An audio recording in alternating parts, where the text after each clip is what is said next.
Samahan niyo kami sa kaganapan dito sa ating mini farm. Isang maaliwalas na umaga ang ipinagalob sa atin ngayong araw. Inalis ko rin nga pala yung niyog dyan kasi makakasagabal ito sa ating kubo. At heto mga kaprobinsya, yan din yung inulam namin ngayong araw. Kaya samahan niyo ako sa kaganapan ng ating farm ngayon.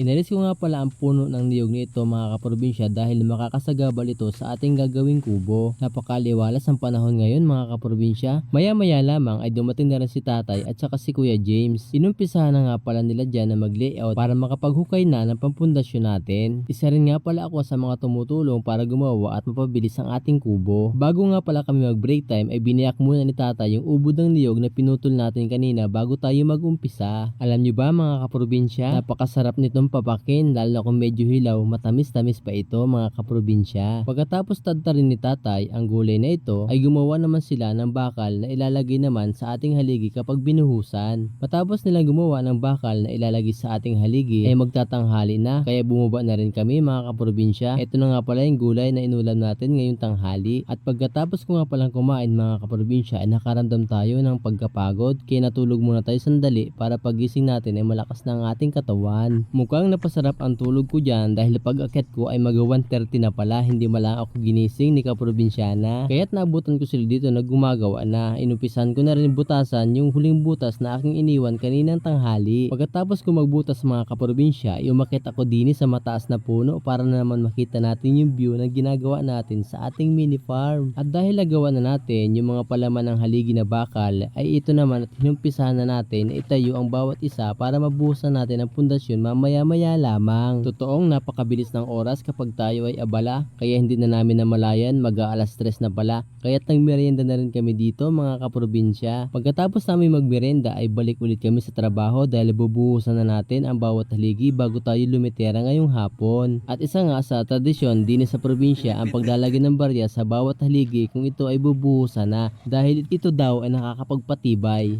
Pagkatapos mahalo ang semento ay nilagyan na namin ang bawat pundasyon nito para bukas ay matigas na. Bago nga pala matapos ang video na ito ay nais ko muling magpasalamat sa ating sponsors na patuloy na sumusuporta para mabuo po ang ating mini farm. Gayon din po sa ating mga kaprobinsya na patuloy na sumusuporta sa atin, nanonood po ng videos natin, nagsishare at palagi nandyan kapag tayo ay nag-upload. Maraming salamat po sa inyong lahat mga kaprobinsya. Marami pang magiging kaganapan dito sa ating mini farm kaya subaybayan nyo ito mga kaprobinsya. O paano? Hanggang dito na lang.